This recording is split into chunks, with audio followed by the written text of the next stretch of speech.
Baik, kita mulai. Assalamualaikum warahmatullahi wabarakatuh. Waalaikumsalam warahmatullahi wabarakatuh. Waalaikumsalam.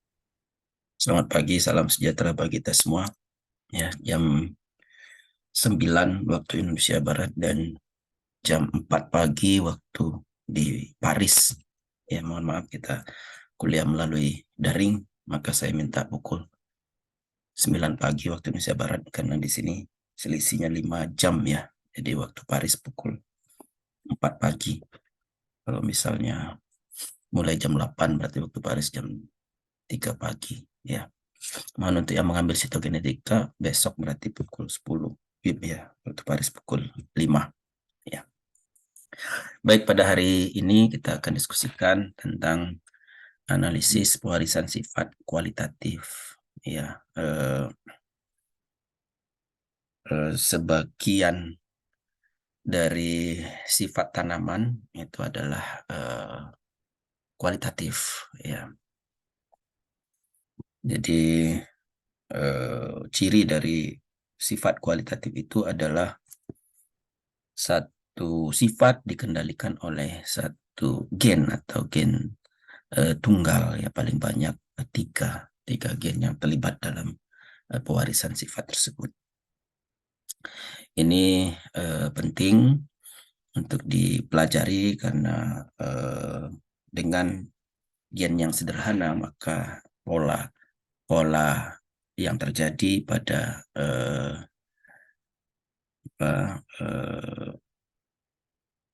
segregasi gitu misalnya, kemudian berpadu secara bebas dan semua bab-bab yang kita pelajari di mata kuliah ini ya, kecuali nanti bab tentang ekstra kromosomal, kemudian pewarisan kuantitatif dan genetika populasi ya. Jadi ada berarti 10 sampai 11 kali pertemuan itu belajar tentang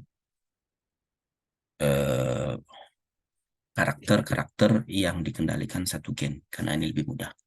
Karakter-karakter yang dikendalikan oleh gen sederhana ya, karena ini mudah dipelajari sebagai pemahaman awal bagaimana pewarisan sifat itu terjadi.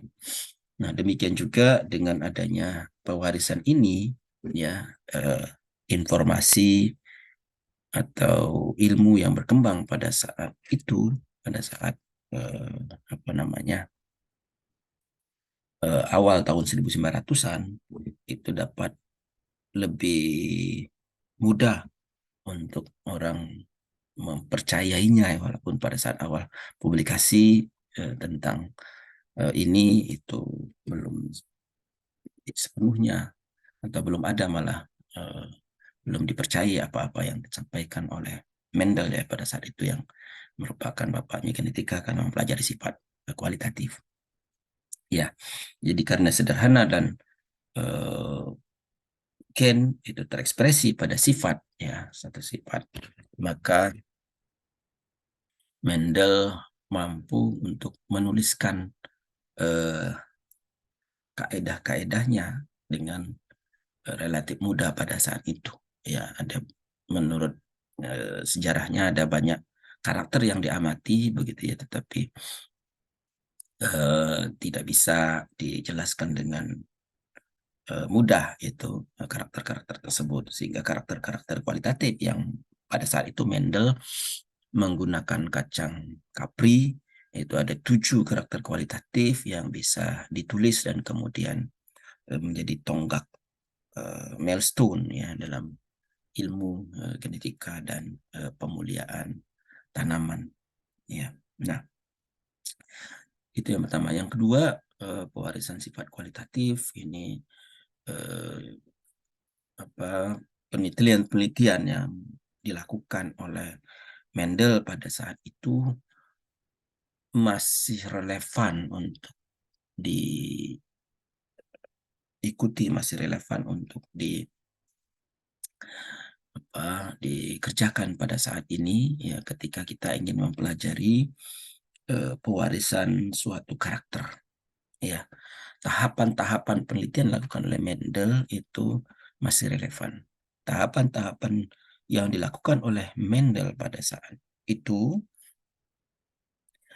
juga masih dilakukan oleh peneliti-peneliti sampai saat ini, ya, untuk mempelajari bagaimana pewarisan itu terjadi, ya, khususnya pewarisan sifat kualitatif, kemudian interaksi antar gen, keterpautan dan lain sebagainya, baik itu menggunakan marker morfologi, maksudnya adalah karakter-karakter yang langsung bisa terlihat, maupun juga dewasa ini adalah molekuler, ya. Jadi meskipun menggunakan molekuler, tapi tahapan-tahapan yang dikerjakan oleh Mendel itu masih digunakan, ya.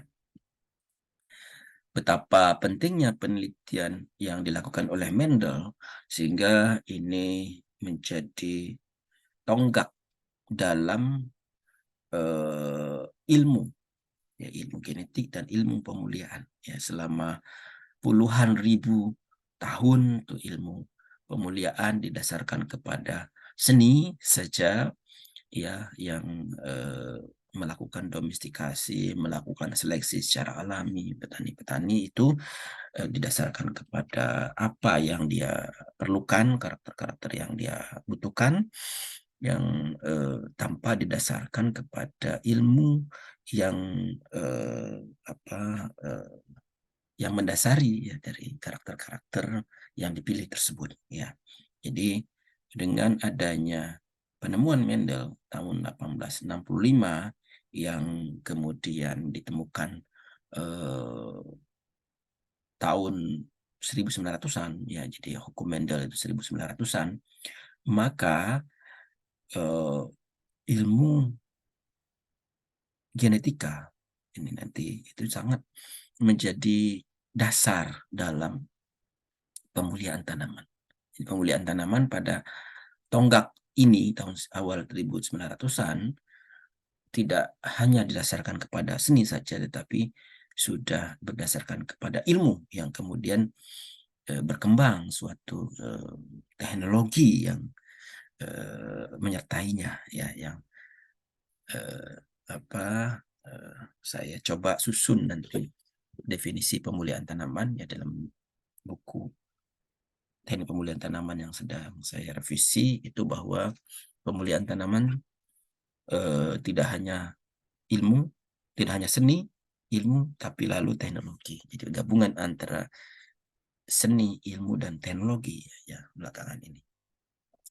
Yang dengan adanya ilmu ini, maka teknologi berkembang, ya, dengan cepat begitu, ya. Ada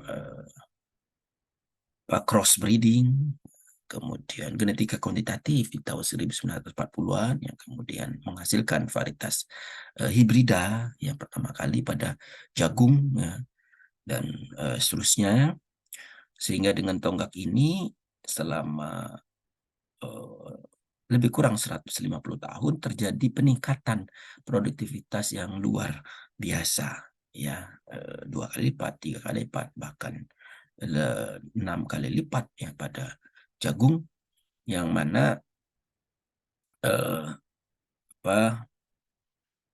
petani mampu untuk memberi makan, ya, kepada lebih banyak orang, ya, 10 kali lebih banyak, ya. Jadi tentu setelah itu berkembang ilmu-ilmu orang lain dan teknologi, misalnya mutagenesis, ya,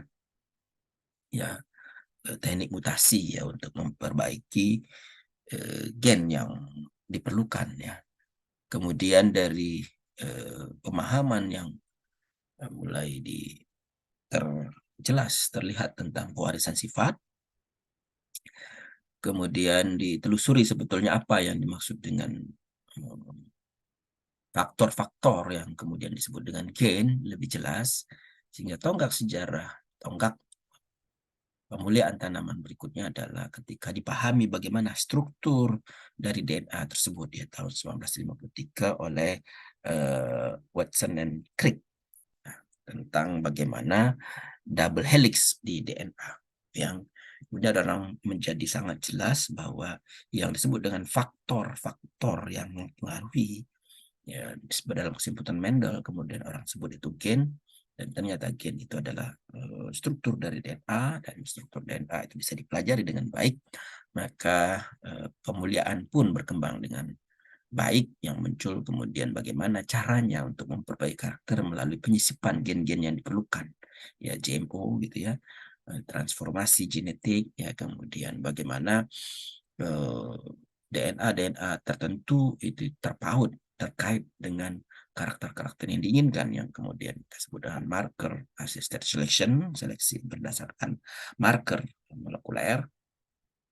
Yang kekinian itu adalah genome editing, ya, dengan pemahaman bahwa gen itu adalah kumpulan-kumpulan dari DNA yang kemudian ternyata bisa diedit, ya, DNA tersebut sehingga gen berubah dan karakter berubah, ya.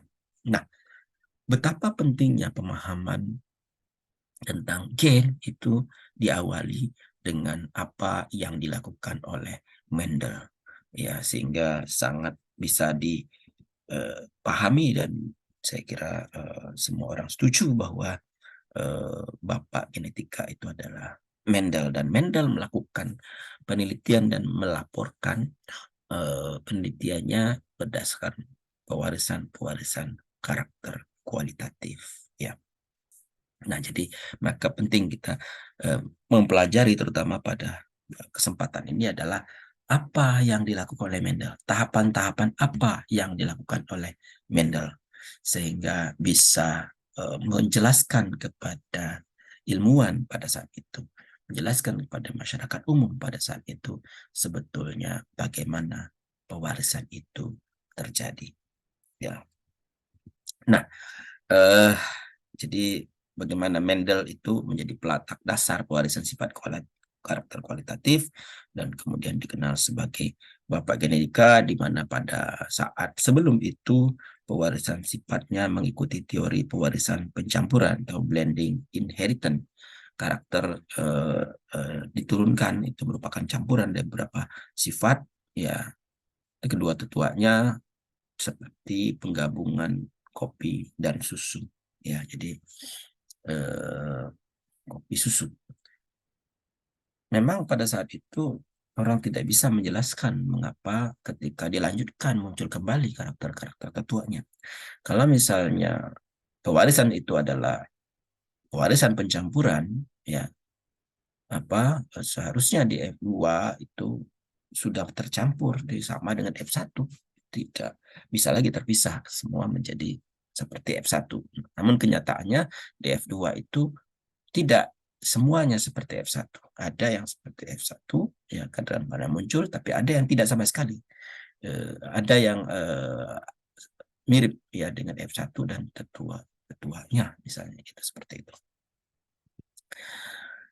Nah, karena berbeda sama sekali dengan pemahaman saat itu, di mana Mendel mengemukakan tentang teori pewarisan terpisah, yaitu suatu faktor tertentu, bahan genetik yang sekarang kita sebut bahan genetik, itu yang menentukan sifat dari kedua tetuanya kepada zuriatnya, kepada turunannya, itu berupa unit-unit yang utuh, yang tetap terpisah, tidak bercampur atau melebur seperti pencampuran, yang boleh diilustrasikan seperti kaos kaki merah, kaos kaki putih yang ketika dilepas tetap menjadi merah dan putih meskipun tidak utuh, ya, ilustrasi itu. Karena bagaimana bisa muncul kaos kaki pink gitu, ya.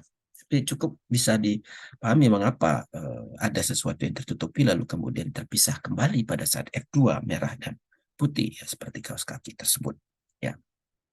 Nah, tentu apa yang dikerjakan oleh Mendel, dan mungkin saja saya tidak tahu juga apakah sebelumnya juga orang sudah mengerjakan juga, itu bisa dipelajari 30 tahun kemudian, ya, bahkan sampai saat ini bisa kita lihat tulisan itu, karena Mendel melakukan menyampaikan laporan tersebut secara tertulis, ya, yang berjudul eksperimen in Plant Hybridization yang dipublikasikan dalam jurnal sebetulnya Proceeding of Brown Society for Natural History pada tahun 1866 ya.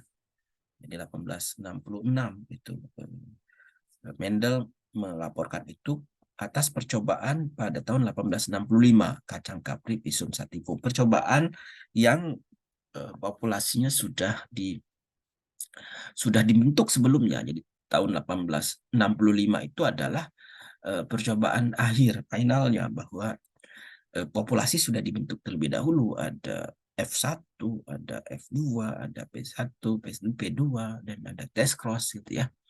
Sehingga dilakukan percobaan tahun 1865 dari populasi-populasi tersebut. Artinya sebetulnya Mendel melakukan percobaan itu 3 tahun, 4 tahun sebelumnya, 5 tahun kemungkinan sebelumnya untuk membentuk suatu populasi. Ya. Nah ini juga saya kira jika kita ingin melakukan studi warisan ya pada Bapak Ibu yang sedang studi S2 maupun S3 ya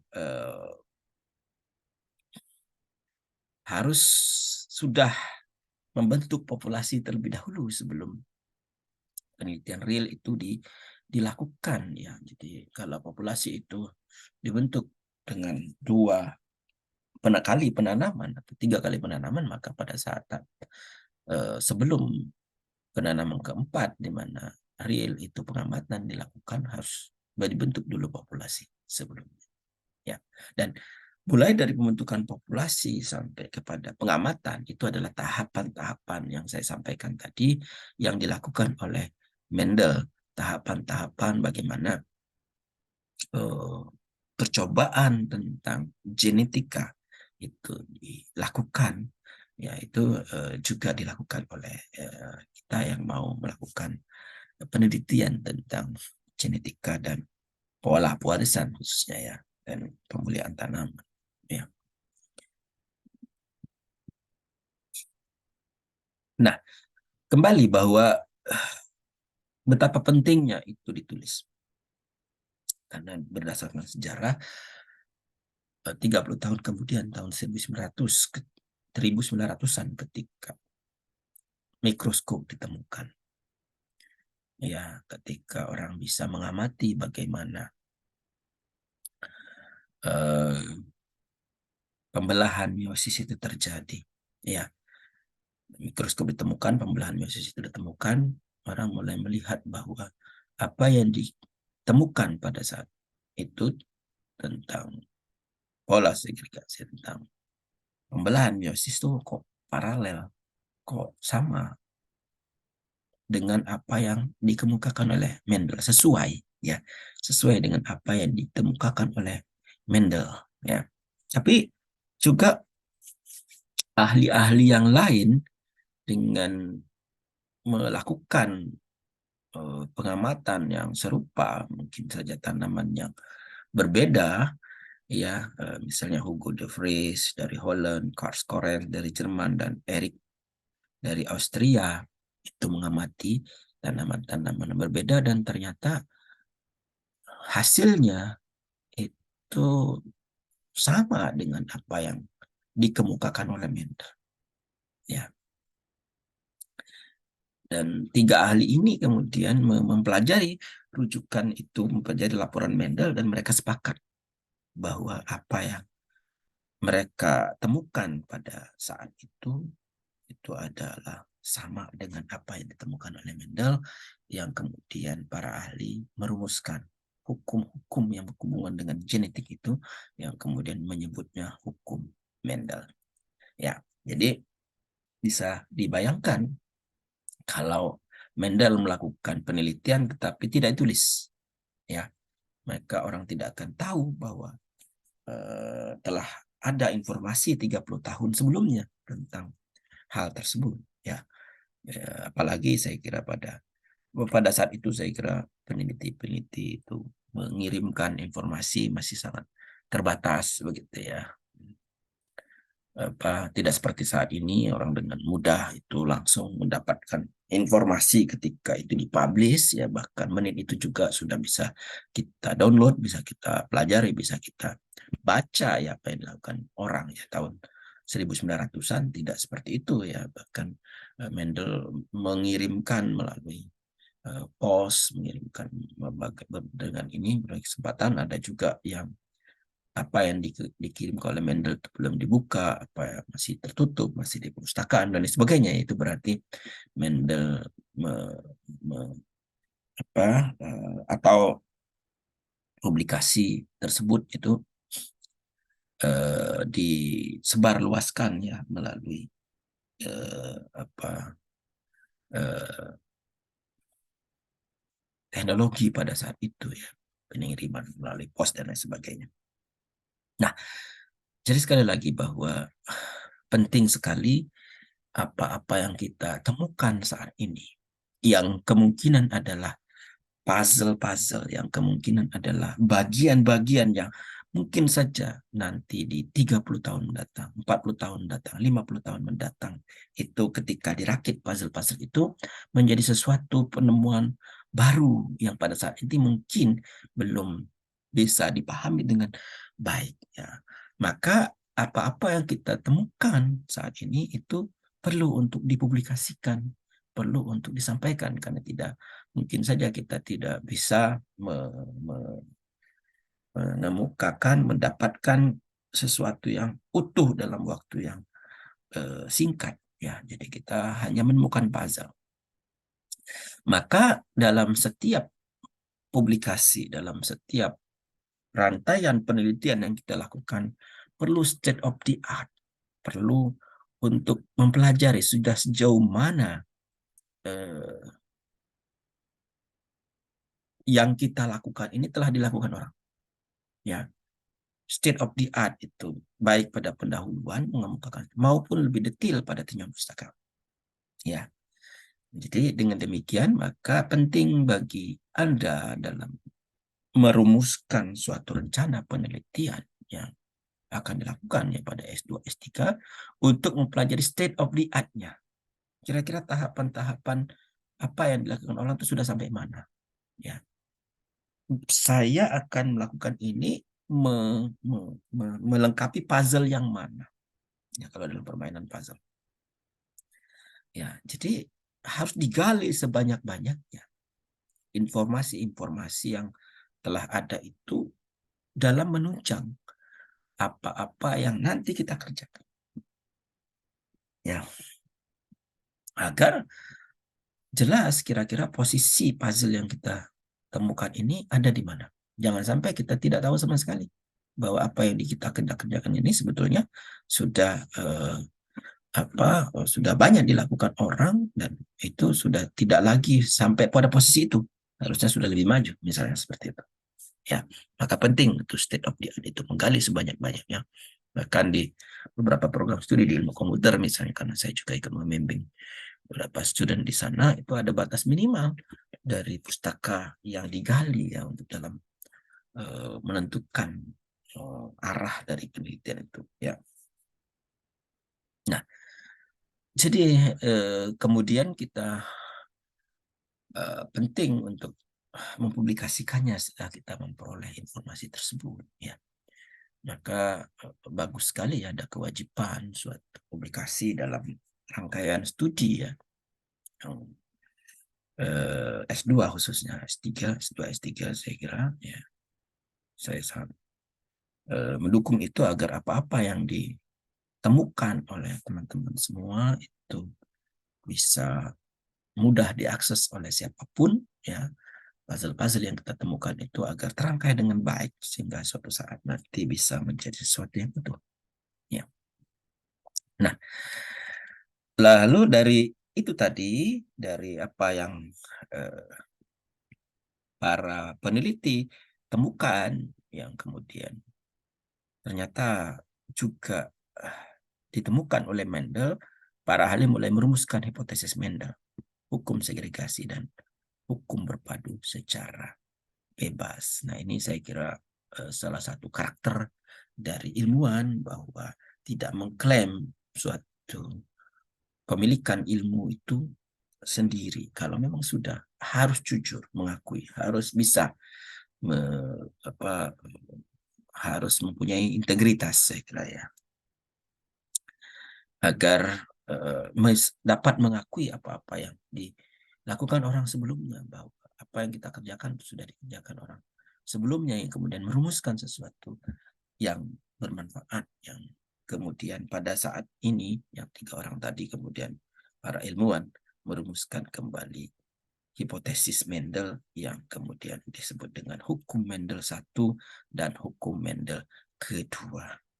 Ya, Mendel satu dan hukum Mendel kedua. Artinya hukum Mendel satu dan hukum Mendel kedua itu ditemukan ketika ya sudah lebih dari 30 tahun penelitian itu dilakukan. Ya.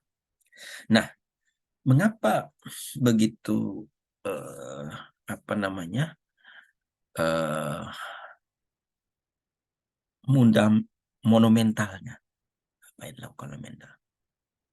Ya, karena tahapan-tahapan percobaan Mendel saya sampaikan tadi dibuat secara sistematis. Percobaan-percobaan satu dengan percobaan lain. Tahapan satu, tahapan dua, dan setiap tahapan yang dilakukan oleh Mendel itu dibuat secara sistematis dan sebagai rujukan masih digunakan sampai sekarang untuk orang bagaimana mempelajari pola dan sifat untuk suatu karakter. Nah, ini yang menjadi penekanan kita, ya, diskusi kita pada saat ini. Tahapan-tahapan apa sih yang dilakukan oleh Mendel itu? Apa saja yang dikerjakan oleh Mendel, sehingga tahapan-tahapan itu juga yang harus kita lakukan dalam kita melakukan studi, dalam kita melakukan apa namanya studi genetik, ya, pewarisan, ya, sifat, ya. Jadi apa saja yang dilakukan oleh Mendel. Nanti kita lihat bagaimana tahapan itu. Yang pertama 1857 tadi, pada saat publikasi 1966, pada saat penelitian disebutnya 1965. Sesungguhnya Mendel telah melakukan persiapan bahan tersebut tahun 1857. Kalau melakukan penelitian tahun 65 berarti perlu waktu 8 tahun ya untuk mulai persiapan bahan sampai real penelitian itu dilakukan. Dan Mendel melakukan persiapan bagaimana pada tanaman-tanaman kacang-kacangannya, Pisum sativum, Pisum quadratum, Pisum saccharatum, kacang-kacangan yang ada pada saat itu ya dikumpulkan begitu ya, yang kemudian dipersiapkan dengan baik ya. Nanti kita akan lihat mengapa dari segi bahan tanamannya berapa Mendel sukses ya. Jadi kemudian nanti Mendel itu menetapkan kira-kira tanaman ini loh, Visum sativum. Juga Visum quadratum, Visum saccharatum dia lakukan juga, tapi Visum sativum yang menjadi objek ya pada saat itu. Mengapa?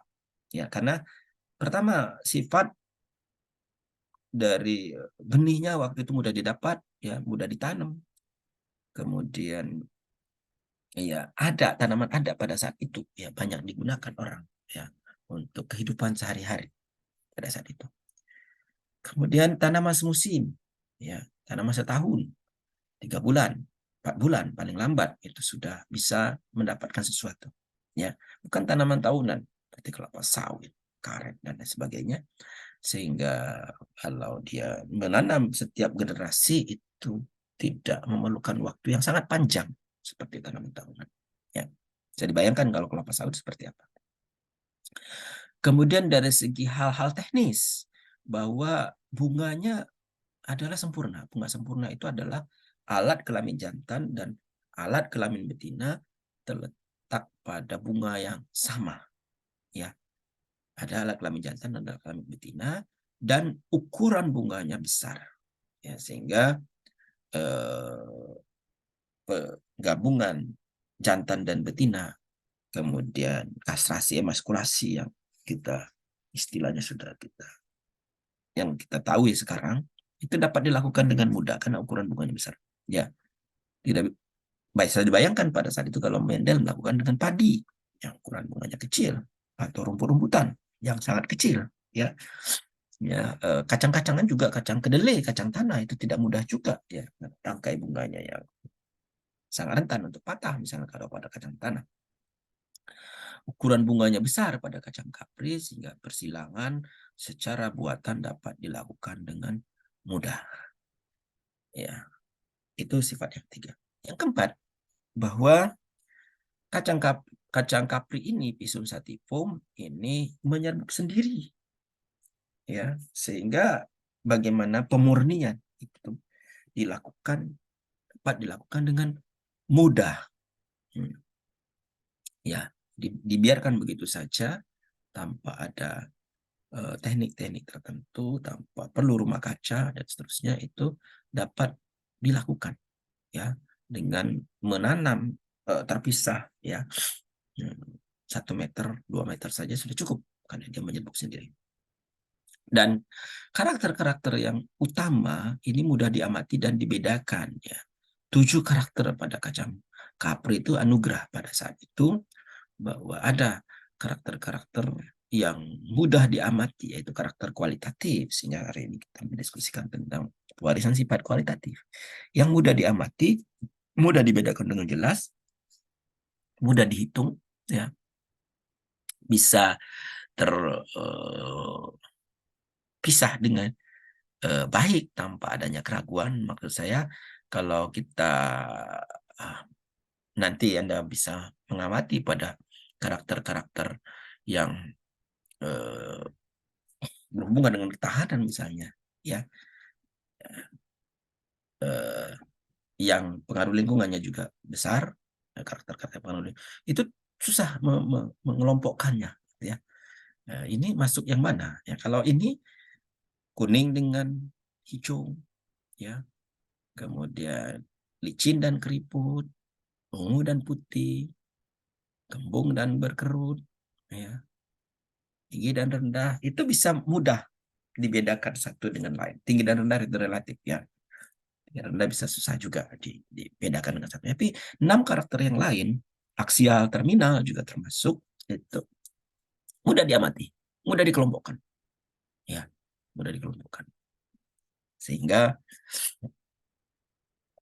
ya penentuan-penentuan ini apa namanya? Mengapa visum sativum dilakukan itu bisa dilakukan dengan mudah. Ya.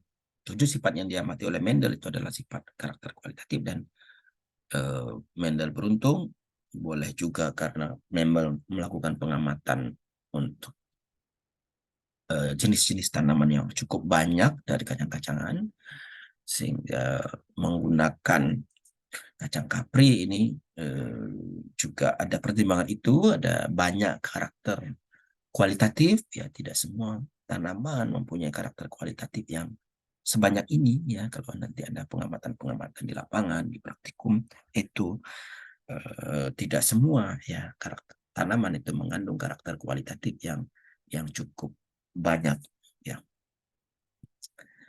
Nah, lalu dari bagaimana Mendel mulai menentukan, mengumpulkan satu tanaman, kemudian menyiapkan bahan tanaman itu, menanam masing-masing varietas terpisah berdasarkan karakternya, ya.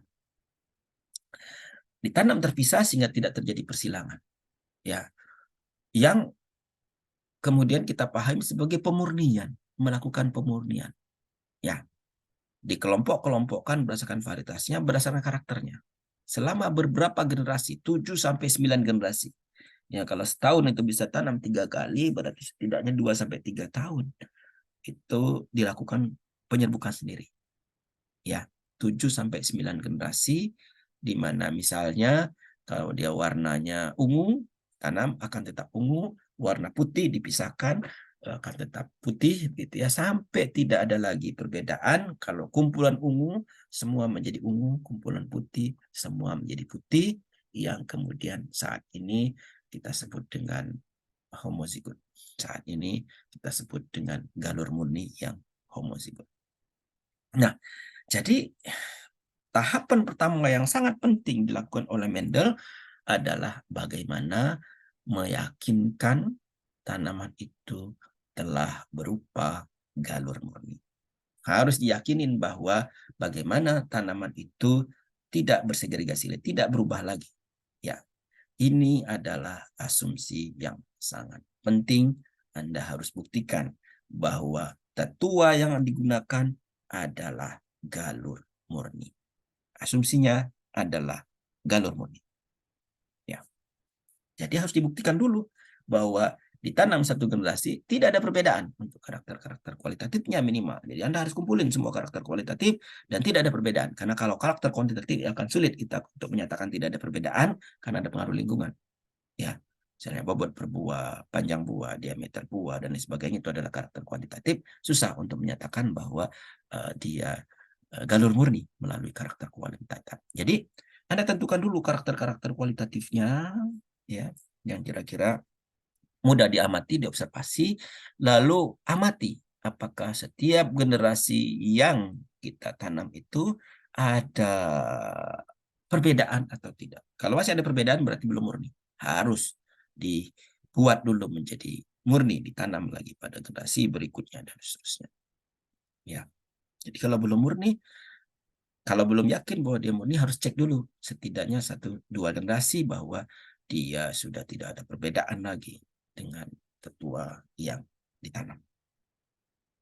Jadi tahapan pertama yang sangat penting adalah membentuk populasi tetua. Meyakini bahwa tetua berupa galur murni.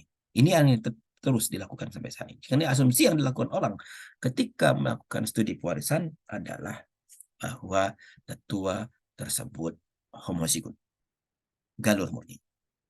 Ya, tentu kalau tanaman-tanaman menyerbu sendiri secara alami kalau Anda pungut dari manapun juga ya Anda temukan itu ada kemungkinan dia memang berupa galur murni karena populasi alami pada tanaman menyerbu sendiri adalah homozigot heterogen ya galur murni, tetapi dia masih beragam di situ sehingga kita perlu untuk menanam pada generasi berikutnya setiap individu tanaman ditanam satu baris ya di dalam pemuliaan itu disebut dengan seleksi galur murni sehingga diyakini bahwa dia betul-betul murni ketika pada musim tanam kedua tidak ada perbedaan sama sekali.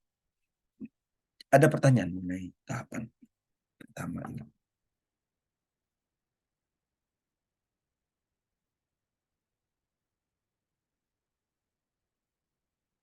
Ada pertanyaan langsung saja ya.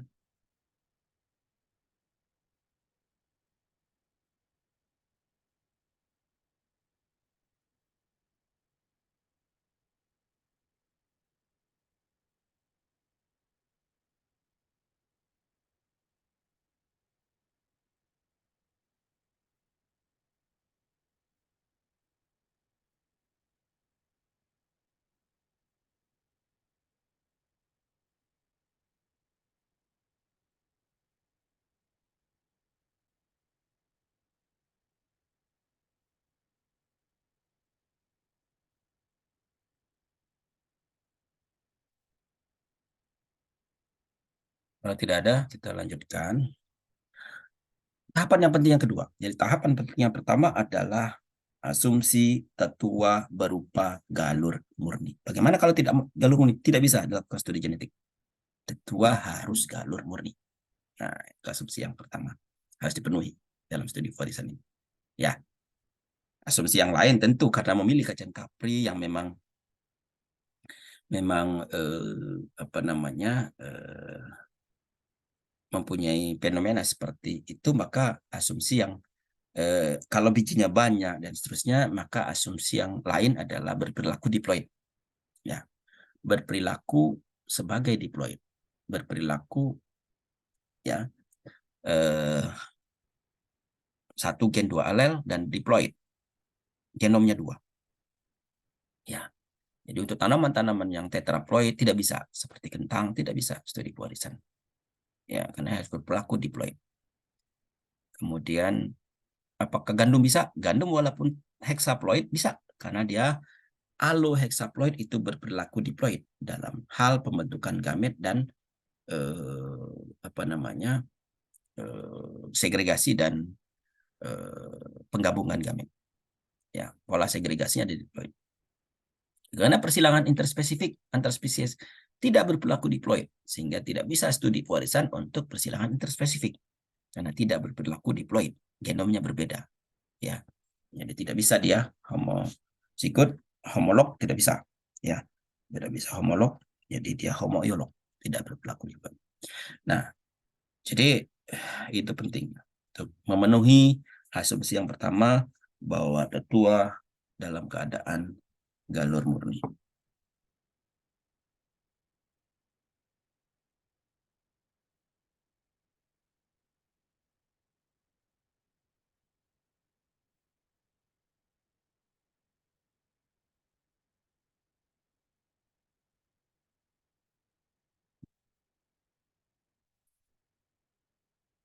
Kemudian Mendel melakukan persilangan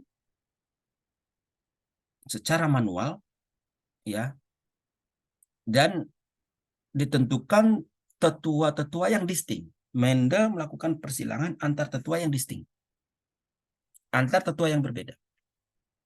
Ya, ungu disilangkan dengan putih, aksial disilangkan dengan terminal, gembung disilangkan dengan berkerut, hijau disilangkan dengan kuning, dan seterusnya. Ya, jadi menyilangkan antara dua tetua yang berbeda fenotipenya, genetiknya pun berbeda. Ya, Mendel tidak melakukan persilangan antar tanaman yang mempunyai genetik yang sama. Ya, nah ini sangat penting saya kira. Anda harus menentukan persilangan antar tetua yang disting. Kalau karakter kualitatif mudah, disilakan dengan hijau.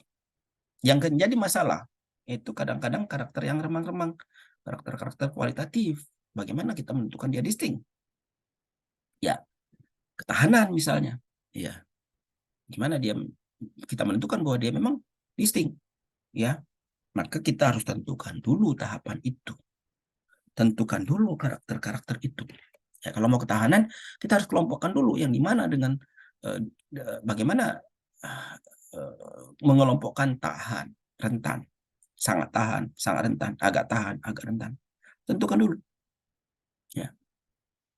Sebelum kita melakukan ini, sebelum kita melakukan studi pewarisan, jadi ada satu bab untuk menentukan pengelompokan itu, men-screening, ya, menentukan lingkungan tentunya. Ini juga sangat penting. Ya, kalau karakter kualitatif seperti ini lingkungan tidak menjadi masalah, tapi kalau karakter kuantitatif itu menentukan lingkungan seleksi, ya, lingkungan seleksi yang seperti apa, bagaimana cara pengamatannya, itu harus ditentukan dari satu bab sendiri, ya, dan seterusnya. Jadi kalau akan melakukan menentukan tetua, nah, jadi biasanya kalau ada bab saya katakan tadi screening atau bab karakterisasi, kalau ada karakter-karakter morfologi, bab karakterisasi, bab screening, ya, maka kemudian kita tentukan tetua mana yang dipilih, yang sangat distinct. Kalau para karakter kolektif sudah iya, tapi untuk ketahanan yang mana? Nah, harus dipilih tetua-tetua yang tahan, rentan. Kalau bisa sangat tahan dan sangat rentan. Tidak bisa kita menyilangkan tahan dengan tahan, rentan dengan tahan, rentan untuk studi warisan. Ya, bisa saja ada satu populasi yang tahan dengan tahan. Kita ingin membuktikan apakah ada alel-alel yang berbeda yang menentukan itu, apakah ada ya gen-gen yang terpisah yang menentukan itu, sehingga kalau dikumpulkan dia menjadi sangat tahan misalnya, dan seterusnya. Ya, bisa berarti kan tahan dengan tahan. Apakah menjadi sangat tahan? Gitu ya. Kalau menjadi sangat tahan berarti bisa mengumpulkan alel-alel yang tersebar di beberapa tetua. Tetapi untuk melakukan pewarisan maka kita harus menentukan tetua yang distinct. Biasanya kalau dalam ketahanan itu yang rentan banyak, yang tahan ini susah. Sehingga kita tentukan dulu tahannya seperti ini. Ini sangat tahan seperti ini, kemudian tentukan yang sangat rentan yang seperti apa. Ya. Jangan menggunakan spesies liar sekali lagi. Jadi gunakan spesies yang sama untuk menentukan tetuanya mana yang dipilih. Spesies yang sama. Ya. Nah, karakter lain sesungguhnya tidak perlu kita perhatikan. Yang penting adalah karakter yang kita tuju. Tetapi mungkin saja karakter yang lain itu bermanfaat untuk menghubungkan dengan karakter yang dituju, ya. Karakter yang lain-lain itu juga bermanfaat untuk kasus-kasus yang lain, untuk tulisan lain, untuk bab yang lain. Maka, ya, selain daripada tetua-tetua, selain daripada dua tetua yang akan kita silangkan itu harus distinct, untuk karakter yang kita amati, juga karakter-karakter lain sebanyak mungkin kalau bisa keduanya berbeda karakter. Agar kita lebih banyak data yang bisa kita peroleh selain daripada data ketahanan tersebut. Ya, yang saya katakan tadi tentu tidak mutlak ya, karena kita studi pewarisan tentang ketahanan, contoh kasus di sini, maka fokusnya adalah ketahanan ya, tetapi karakter-karakter lain itu tidak wajib. Kalau ada itu sangat-sangat baik ya, saya katakan tadi bisa mendukung penelitian ini atau bisa mendapat data baru ya. Itu ketahanan. Ketahanan tentu nanti menentukan tetua dalam hal bisa saja ketahanan itu adalah karakter kuantitatif ya, bisa saja karakter itu kualitatif. Mengapa saya akan ambil contoh ketahanan? Tapi banyak karakter yang berhubungan dengan satu gen satu sifat adalah karakter kualitatif ya di sini ya, satu gen satu sifat untuk apa namanya karakter-karakter yang berhubungan dengan karakter kualitatif. Pilih tetua yang distinct untuk studi pewarisan ya, dan pelajari bagaimana persilangan manual itu dilakukan. Anda harus paham betul bagaimana melakukan persilangannya ya, karena sangat penting mengetahui kapan matang jantan dan betina, kapan membuka mahkotanya, kapan apa namanya terjadi penyerbukan sendiri secara alami, karena itu menentukan bisa tidaknya kapan waktunya Anda melakukan persilangan.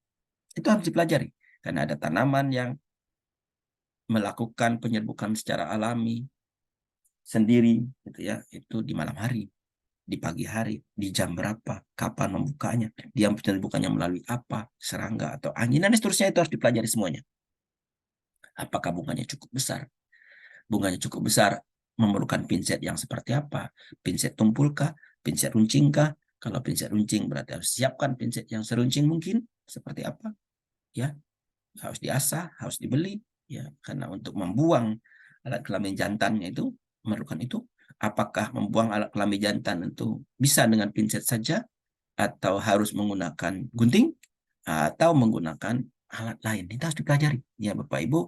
Tanaman-tanaman yang akan dikaji harus dipelajari betul bagaimana cara melakukan persilangannya, alat-alat apa yang diperlukan agar bisa dilakukan persilangan secara mudah, dan kapan dilakukan persilangan, jam berapa termasuk itu, kapan melakukan kastrasi emaskulasi. Ada yang melakukan kastrasi emaskulasi di sore hari, ada yang membantu persilangannya di malam hari ya, misalnya pada buah naga itu jam 11, jam 12 malam itu optimal terjadi persilangan. Ya harus dipelajari semua. Apakah kita ketika melakukannya di pagi hari itu masih bisa mengatasi persilangan yang dilakukan, yang sudah harusnya dilakukan malam hari begitu, dan seterusnya. Intinya adalah persilangan secara manual harus Anda kuasai terlebih dahulu sebelum melakukan studi pewarisan. Ya. Lalu kemudian dilakukan persilangan secara resiprokal. Tahapan ini saya kira menjadi sangat penting juga, meskipun Mendel belum mengetahui tentang pewarisan ekstra kromosomal, efek maternal, pewarisan sitoplasmik, gen ada di mitokondria, gen D ada di kloroplas. Tapi Mendel sudah bisa membayangkan, bisa melakukan persilangan resiprokal. Resiprokal itu adalah P1 silangkan dengan P2 menjadi F1. Kemudian dibalik, P2 sebagai betina, P1 sebagai jantan menjadi F1 resiprokal. Persilangan resiprokal itu yang menurut saya tahapan yang luar biasa lakukan Mendel, sehingga belakangan ini sangat penting untuk mempelajari apakah ada gen-gen yang di luar inti ya, yang bisa ketahuan dari hasil persilangan resiprokalnya. apakah sama atau tidak F1 dan F1 resiprokalnya. Ya, P1 disilangkan P2. Ya, kalau kita sebut P1 dengan persilangan P2, maka kita sudah sepakat dengan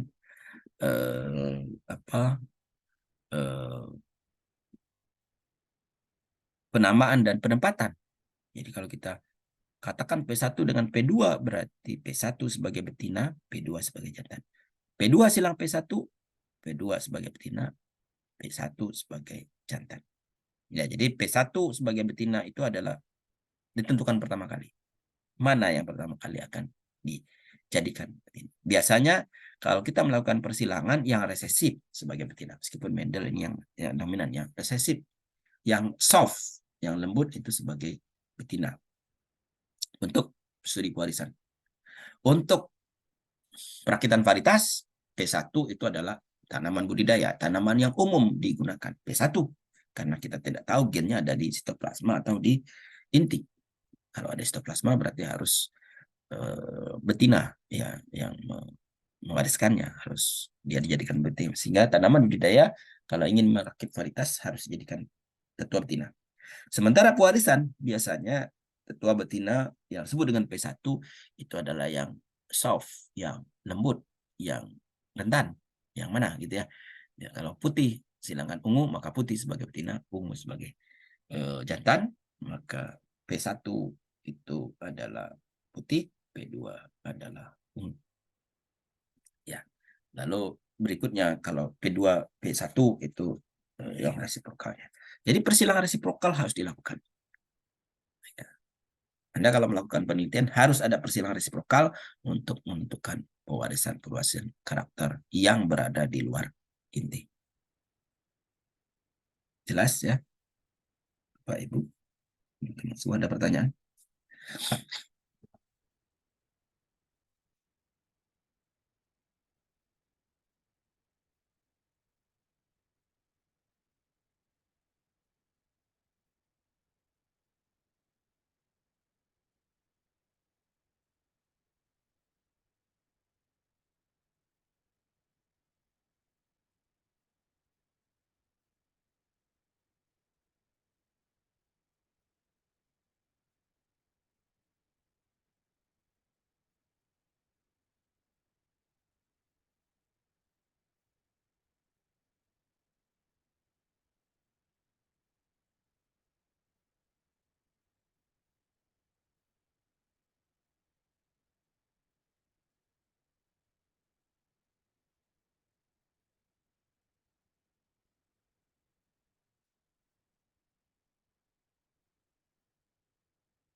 Baik, tidak ada pertanyaan?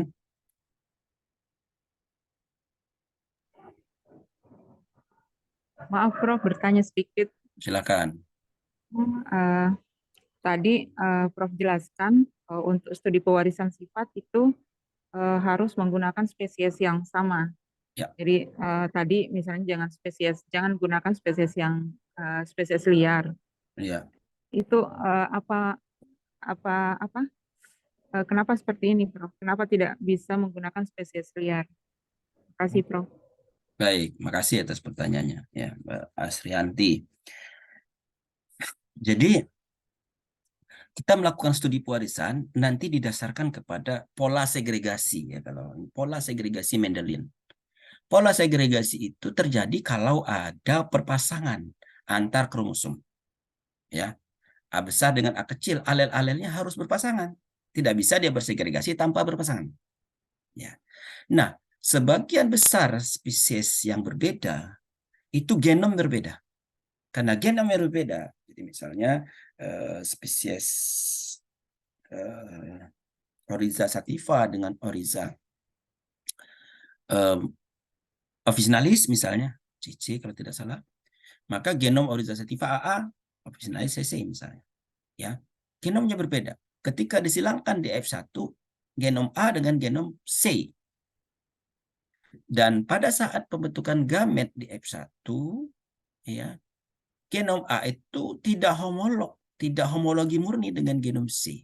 Sehingga tidak terjadi perpasangan pada saat pembelahan meiosis pertama. Tidak ada perpasangan. Karena ada tidak berpasangan, dia semua berada pada bidang ekuator yang utuh, dan kemungkinan besar adalah dia tidak menghasilkan biji. Dia steril. Ya, karena steril, tidak ada pola segregasi di situ. Ya. Jadi karena tidak berpasangan, tidak ada segregasi, maka hukum Mendel pertama tidak berlaku. Gen A di kromosom A tidak berpasangan, tidak ada segregasi. Gen B di kromosom nomor 2 tidak berpasangan, tidak ada segregasi. Maka berpadu secara bebas juga gen A dan gen B tidak terjadi. Ya, tidak bisa dilakukan antara gen A dan gen B. Karena pola segregasi tidak bisa dilakukan, diamati dengan baik, berpadu secara bebas tidak bisa dilakukan secara baik. Dengan demikian, apakah dia gen-gen itu bebas atau terpaut juga tidak bisa dilakukan, maka studi pewarisan tidak bisa dilakukan. Karena studi pewarisan kan dasarnya adalah hukum Mendel 1, hukum Mendel 2, dan pengembangan dari itu. Karena hukum Mendel 1, hukum Mendel 2 tidak bisa terjadi di situ, maka tentu pewarisan tidak bisa dilakukan, studi pewarisan. Gitu. Ya. Apakah kita bisa menyisipkan gennya, bisa menggunakan gennya, memanfaatkan gennya, atau studi-studi yang lain, molekuler dan lain sebagainya, ya bisa saja dilakukan. Ya, misalnya untuk menyisipkan gen persilangan antar spesies, lalu kemudian di backcross berulang-ulang dan seterusnya masuk, lalu dilakukan studi apakah gen itu sudah menyisip, bisa saja dilakukan. Termasuk juga misalnya studi poliploidi, kemudian bagaimana membentuk dal monosomic addition, alien addition lain yang dal itu harus spesies yang berbeda. Ya. Nah, jadi untuk studi lain oke, tapi studi pewarisan tidak bisa. Karena tidak ada perpasangan kromosom homolognya. Perpasangan mungkin homoiolog, tapi tidak homolog murni, dan akan terjadi kekacauan perpasangan, dan berarti ya tidak memenuhi asumsi-asumsi untuk studi pewarisan. Demikian ya, Mbak Asri. Makasih, Prof. Ada lagi yang lain?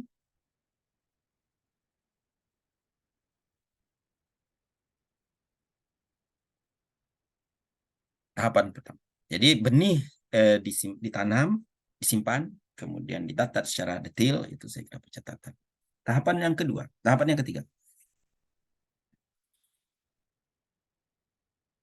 Dibentuk F1 sudah dapat, ditanam F1, di selving, penyerbukan sendiri ke F2. Hingga 7 generasi. Dilakukan persilangan dengan tetua resesif. Nah, kalau kita ini ada tambahan, dilakukan persilangan untuk kedua tetuanya, P1, P2 yang kita sebut dengan BCP1, BCP2. Tidak hanya tes cross saja, tetapi kita penting juga untuk mempelajari dengan tetua dominannya. Jadi P1, P2, F1, F1R, BCP1, BCP2, F2. Itulah pembentukan populasi yang saya masukkan tadi di tahapan kedua. Ya, jadi dibentuk dulu populasinya itu, P1 disilangkan dengan P2, P2 silangan P1 dapat F1. F1 kemudian dilanjutkan dapat F2. F1 di backcross ke tetua 1, di backcross ke tetua 2, dapat BCP1, BCP2. Dapat populasi itu 6 generasi, baru kita lakukan penelitian. Ya, baru diamati apa yang akan kita kerjakan. Tidak harus sampai 7 generasi ini. Kalau Mendel kan sampai 7 generasi itu dilakukan. Kalau Anda melakukan sampai 7 generasi, nggak selesai-selesai nanti kuliahnya. Ya, jadi itu nanti dilakukan saja pada saat sudah selesai kuliah. Ya. Jadi F1, F2 populasinya ditanam, kemudian dihitung. Ya. Dihitung, diamati populasi-populasi itu, F2-nya, F1-nya seperti apa fenomenanya, F2-nya seperti apa, BCP1, BCP2 seperti apa, ya, dan seterusnya diamati. Nah, oleh karena itu harus tahu persis karakter yang akan diamati. Nah, gitu. Ya. Harus tahu persis kelompok-kelompoknya. Karakter itu.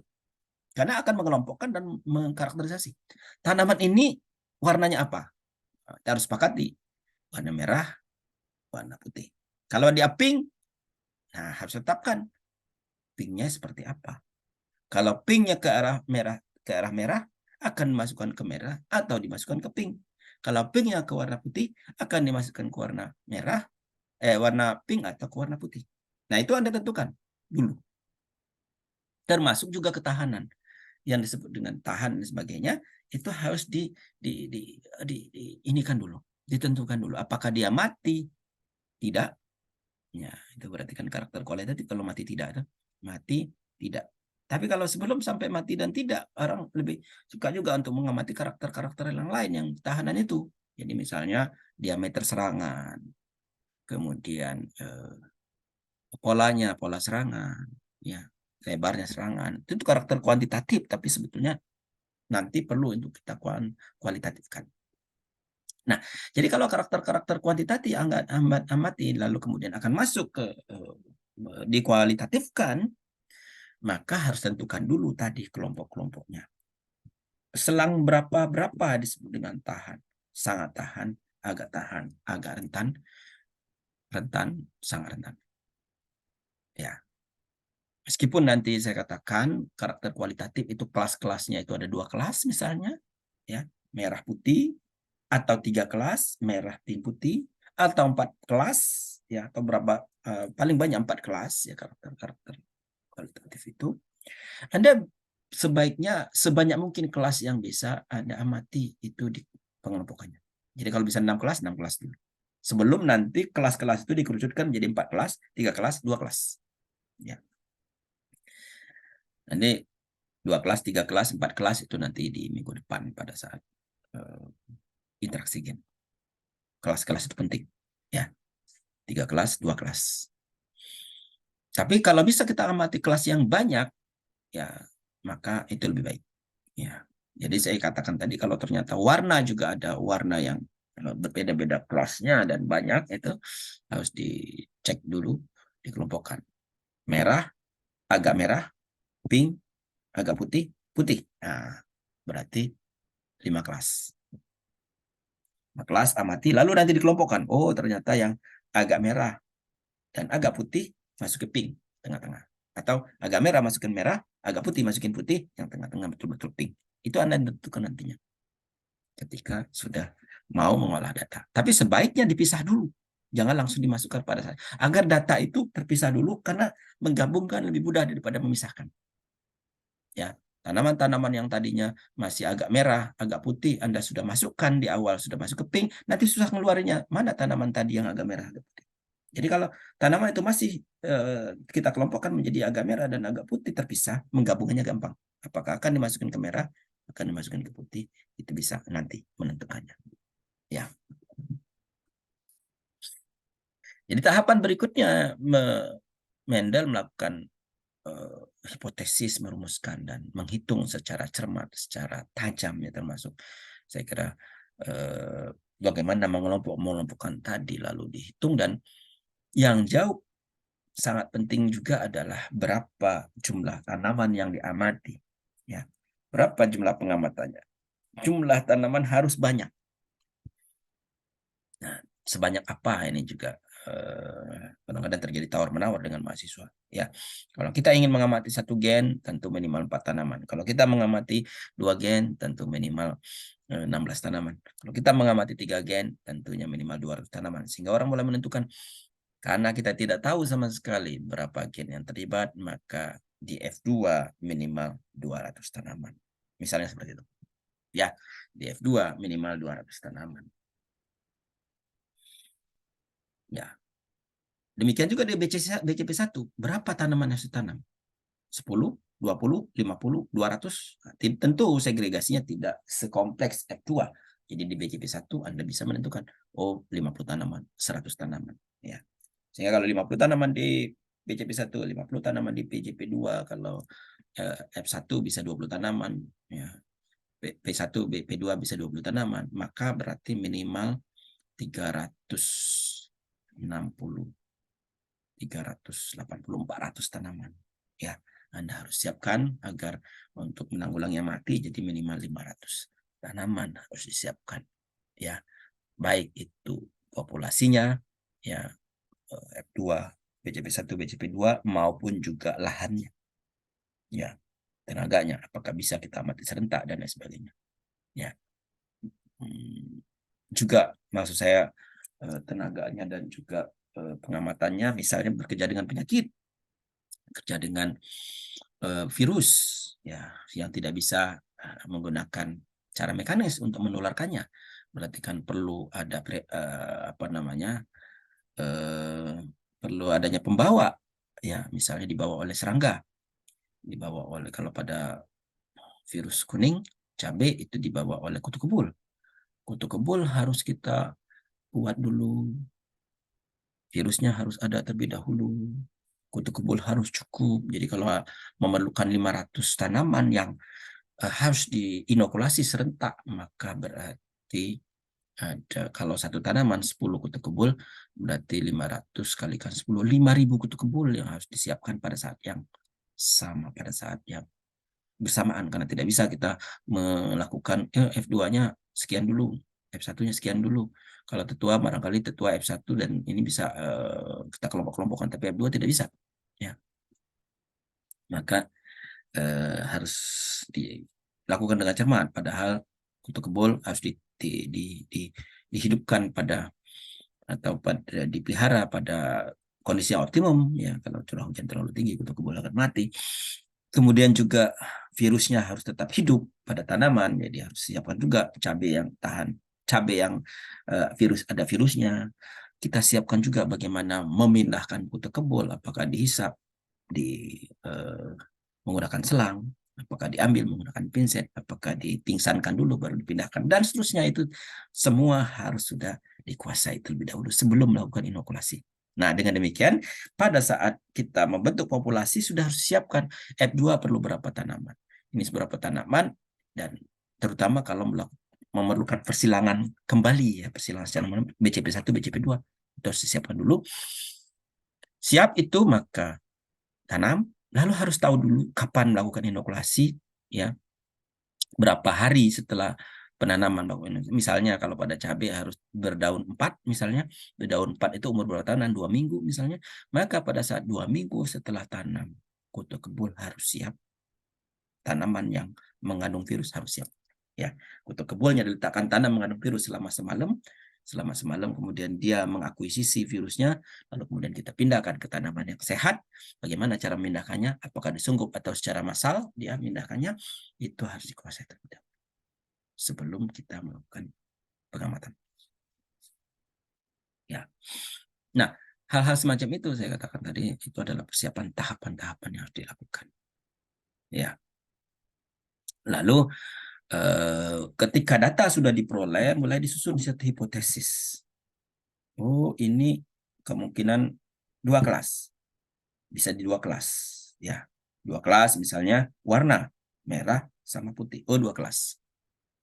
Karena 2 kelas, maka mulai kita uji apakah nanti 2 kelasnya adalah 3:1 atau 9:7 atau 15:1 atau 13:3. Nah, itu nanti kita akan, mengapa perbandingan itu dipilih, itu nanti setelah bab interaksi gen akan kita jelaskan. Tetapi pengelompokan itu adalah salah satu tahapan yang disebut dengan pendekatan matematis, menghubungkan suatu secara matematis, ya, dan dapat berlaku umum. Nah, itu dapat berlaku umum, kesimpulannya dapat berlaku umum, sehingga dalam studi pewarisan, jurnal-jurnal internasional itu tidak bisa satu populasi saja, ya. Jadi kalau P1 disilangkan P2 dapat F1, BCP1, BCP2, tidak bisa, tidak cukup. Dia harus juga ada P3 dengan P4, P5 dengan P6, 3 populasi atau 2 populasi minimal, ya. Jadi P3 dengan P4 tetua yang berbeda, P5 dengan P6 itu. Yang juga ada P1 BCP1, BCP2, F1, F2-nya. Jadi ada 3 populasi untuk mengambil kesimpulan umum. Karena apakah juga berlaku pada populasi-populasi atau tidak, itu harus dibuktikan. Nah, kesimpulan umum juga bisa juga harus tidak bisa di satu lokasi, harus di 2 lokasi atau 2 musim tanam. Nah, ini kan jurnal-jurnal internasional itu sudah mensyaratkan demikian, populasi dan juga waktunya harus di dua lokasi atau di dua musim yang berbeda, di dua tahun yang berbeda. Sehingga kesimpulannya bisa kalau Mendel apa yang dilakukan agar kesimpulan berlaku umum juga dilakukan pada komoditas lain, pada spesies lain, pada famili yang sama, sehingga itu bisa kesimpulan dilakukan atau kesimpulan dibuat umum. Ada pertanyaan?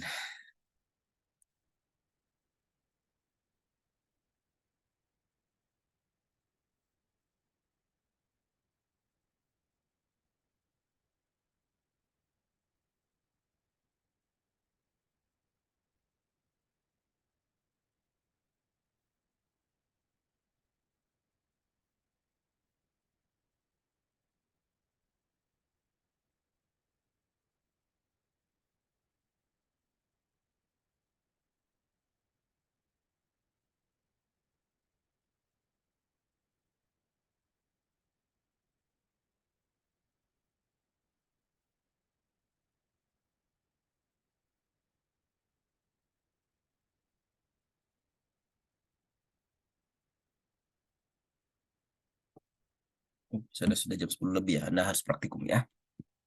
Oke, apakah hukum Mendel itu berlaku pada spesies lain? Saya sudah sampaikan tadi, dan itu berlaku umum. Nah, mengapa Mendel sukses? Ya, pengamatan berdasarkan satu sifat. Kemudian, sebentar. Lalu, Mendel juga melakukan pengamatan untuk satu sifat yang berbeda, yang disebut dengan monohibrid. 2 sifat itu dihibrid, 3 sifat trihibrid, dan banyak sifat polihibrid. Ya. Jadi tidak hanya satu sifat saja, tapi sifat yang berbeda, sehingga itu sangat penting untuk mempelajari lainnya, apakah itu independen atau terpaut ya satu sifat dengan lainnya. Lalu kemudian Mendel menetapkan bahwa di F1 ada karakter yang ditutupi dan tidak tutupi. Yang ditutupi namanya dominan, yang tertutupi itu namanya resesif, yang belakangan disebut dengan resesif, dan rasio individu di F2. Jadi kalau di F1 semua salah satu tetuanya muncul, demikian juga dilakukan resiprokalnya. Ya, nanti kita akan cek pewarisan ekstra kromosomal bahwa di F1 itu kalau karakter kualitatif itu akan muncul salah satu tetuanya, ya, atau berada di antara kedua tetuanya. Kalau karakter kuantitatif itu bisa saja harus diuji menggunakan statistik, uji tes, t-test misalnya dan sebagainya. Jadi di F1 muncul salah satu karakternya dan 100%. Jadi kalau di F1 sudah tidak 100%, sudah ada keraguan, maka kemungkinan tetua tidak galur murni. Ya, indikator bahwa dia tetua galur murni ada F1, kemungkinan dia adalah seragam 100%. Nah, di F2 kemudian kita lihat perbandingannya, dan tadi saya katakan kita harus tahu kelompok-kelompoknya, dan mulailah dikelompokkan dari kelompok yang besar dulu kemudian mengerucut. Kalau kita lihat, oh ternyata kalau saya gabungkan antara yang merah dengan agak merah, yang putih dengan agak putih, jadi merah dan putih, maka kita tulis 2 kelompok. Sebaiknya tidak langsung memvonis kedua kelompok, bisa saja 4 kelompok dulu. Ya, merah, agak merah, putih, agak putih. Kalau ketahanan itu berarti sangat tahan, agak rentan, sangat rentan. Atau tahan, agak rentan, agak tahan, rentan, dan seterusnya. 4 kelas dulu. Tidak terbukti 4 kelas, kita lihat 2 kelas. Nah, pada karakter kualitatif itu biasanya langsung bisa 2 kelas atau 3 kelas paling banyak. Ini dalam hal ini Mendel melakukan percobaan monohibrid dan ternyata semua menjadi 2 kelas.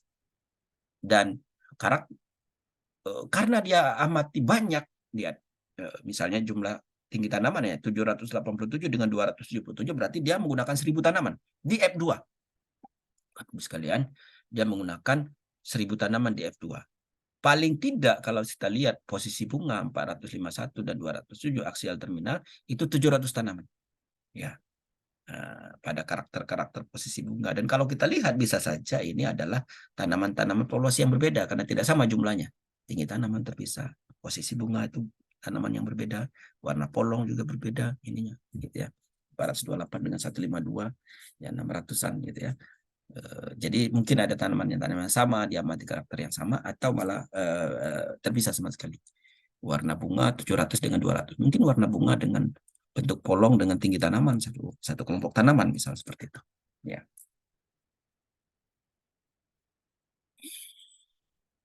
Oke, nah jadi kemudian Mendel melakukan ilustrasi percobaan Mendel, kemudian kita hubungkan dengan apa yang dikemukakan oleh Mendel, yaitu ada faktor. Faktor itu adalah 2, A besar, A besar, A kecil, A kecil. Kemudian di F1 A besar, A kecil, A besar, A kecil. Ya, kemudian pada waktu pembentukan gamet akan terpisah bersegregasi menjadi A besar dan A kecil, dan pada waktu penggabungan gamet A besar, gamet jantan bergabung dengan gamet betina menjadi A besar, A besar, A besar, A kecil, dan A kecil, A kecil dengan 3 berbanding 1, lalu dihubungkan 3 itu genotipenya apa, 1 itu genotipenya apa, perbandingan 3 berbanding 1. Pola segregasi A besar, A kecil bertemu dengan A besar, A kecil bertemu dengan A kecil, dan A besar pada saat backcross itu nanti akan menentukan perbandingan yang terjadi. Nah, Mendel melakukan percobaan di hibrid, 2 karakter sekaligus. Ya. Nah, 2 karakter sekaligus untuk menentukan apakah dia terpisah atau tidak, apakah dia terpaut atau tidak. Jadi kalau sudah terpaut, mesti harus ada 2 karakter sekaligus atau 3 karakter sekaligus untuk menentukan peta genetik. Nah, kalau 2 karakter sekaligus, maka dia harus menghubungkan 2 itu dengan 2 gen. Dianggap ya 2 gen. Yang pertama, anggap saja terpisah, sehingga A besar, B besar, A kecil, B kecil, A besar, B kecil, B besar, B kecil pada F1, lalu ditentukanlah gametnya dan pola segregasinya, sehingga muncullah di F2 9331. Dan ditentukan segregasi gametnya, muncullah A besar, B kecil, A besar, B besar, A besar, B kecil, A kecil, B besar, dan A kecil, B kecil. Lalu segregasi gamet yang 4 dan berpadu secara bebas, ya, 4 itu kemudian bersegregasi dengan yang lain, ya, muncullah 16 alternatif genotipe yang kemudian mengerucut menjadi 4 kelompok 9331. Ya. Lalu dari informasi tadi, satu gen, monohibrid dan dihibrid, kemudian bisa ditentukan hukum Mendel 1 dan hukum Mendel 2. Mendel menjelaskan bahwa ada penentu pewarisan sifat yang kemudian sekarang dikenal dengan gen. Setiap tanaman kacang kapri itu mempunyai sepasang gen alel yang kita sebut dengan. Maka salah satu asumsinya adalah selain daripada segregasi diploid polanya, juga bahwa satu gen itu 2 alel. Kalau satu gen sudah tidak 2 alel, tidak bisa ngikutin ini karena dia sepasang ya sebutnya. Dan polanya adalah 1 gen 2 alel.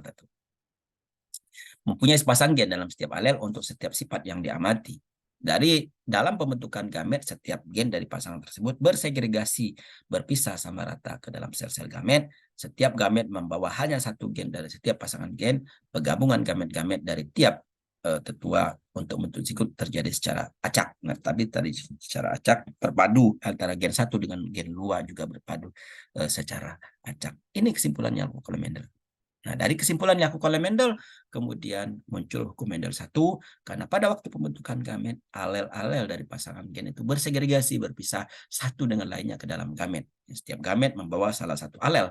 Ini adalah alel A besar, alel A kecil, sehingga masing-masing gamet itu mendapatkan A besar saja, A kecil saja. Itu hukum Mendel pertama. Hukum Mendel kedua adalah ketika ada 2 gen yang terlibat pada waktu pembentukan gamet, salah satu pasangan gen berpadu secara bebas dengan pasangan gen yang lainnya. Sekali lagi bahwa hukum Mendel kedua itu bukan pada saat penggabungan gamet, tapi pada saat pembentukan gamet. Penggabungan gamet itu artinya penggabungan gamet jantan betina. Tapi pada saat pembentukan gamet, di mana ada 2 gen, ada gen A dan gen B. Ini ada berpadu secara bebas, apakah A bertemu dengan A besar bertemu dengan B kecil, dengan demikian A kecil bertemu dengan B besar, atau A besar bertemu dengan B besar, A kecil bertemu dengan B kecil. Pola segregasi secara bebas antar gen ini itu adalah hukum Mendel kedua. Dengan demikian, ya, segregasi berpadu secara bebas itu hukum Mendel 1 dan hukum Mendel kedua. Ya. Lalu berikutnya mengapa Mendel sukses?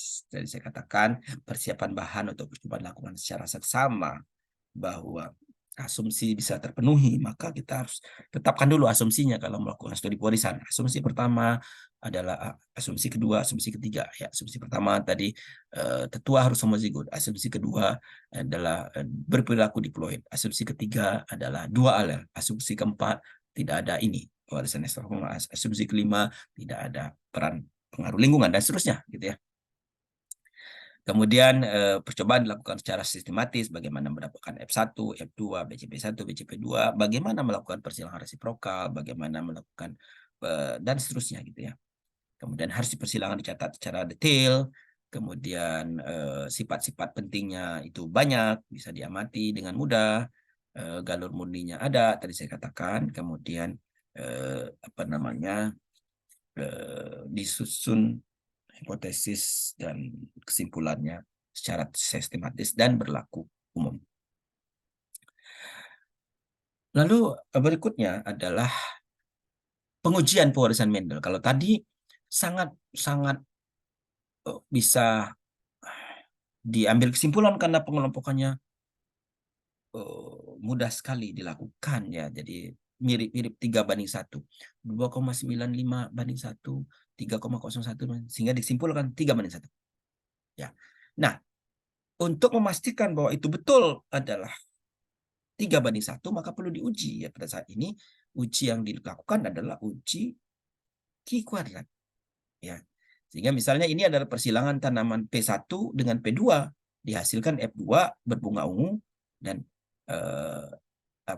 berbunga putih. Berapa jumlah yang ungu, berapa jumlah putih, lalu kita lihat. Dengan demikian maka kemungkinan perbandingannya adalah 3:1.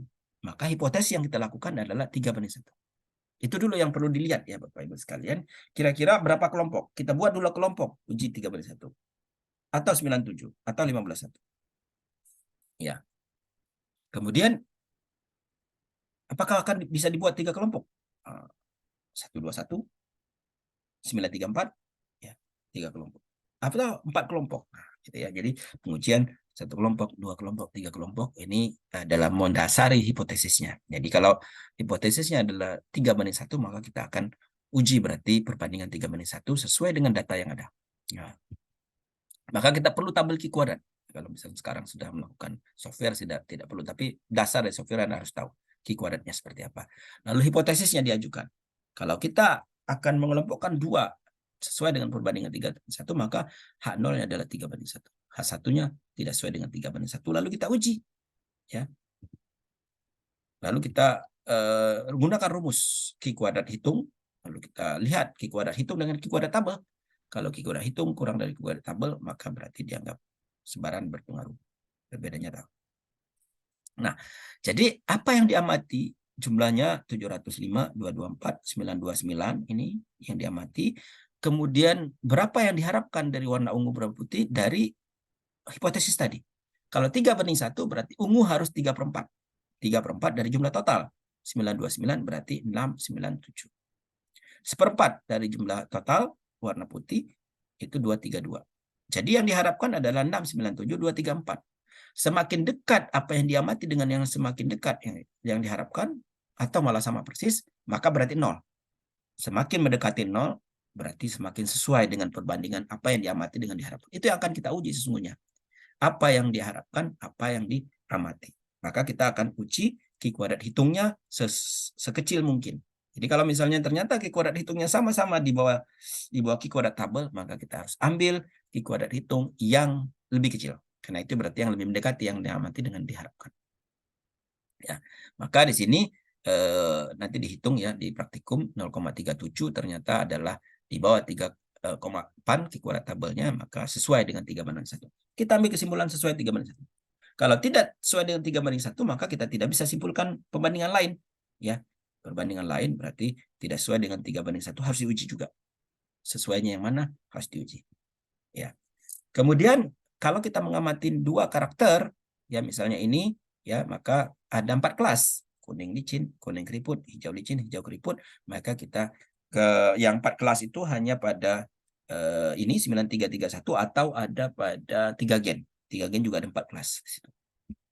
Maka kita bisa kelompokkan lagi sesuai dengan diamati, kemudian yang diharapkan, maka Q kuadrat hitungnya bisa disusun, Q kuadrat tabelnya bisa diperoleh, maka kita bisa simpulkan apakah dia sesuai dengan 9331 atau tidak.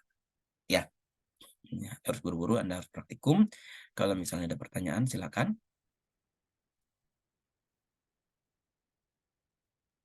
Kalau tidak, kita cukupkan sampai di sini. Ya, selamat praktikum. Sampai jumpa di lain kesempatan. Nanti saya akan jelaskan lebih detail lagi secara luring bagaimana pewarisan karakter kualitatif sebelum kita masuk ke keterpautan dan lain sebagainya, karena sangat penting. Demikian, makasih. Assalamualaikum warahmatullahi wabarakatuh. Selamat pagi, salam sejahtera bagi kita semua. Waalaikumsalam. Waalaikumsalam warahmatullahi warahmatullahi wabarakatuh. Terima kasih banyak, wabarakatuh. Prof. Ya, Terima kasih sama-sama. Pak. Saya akan end meeting for all Makasih, ya. Prof. Sama-sama.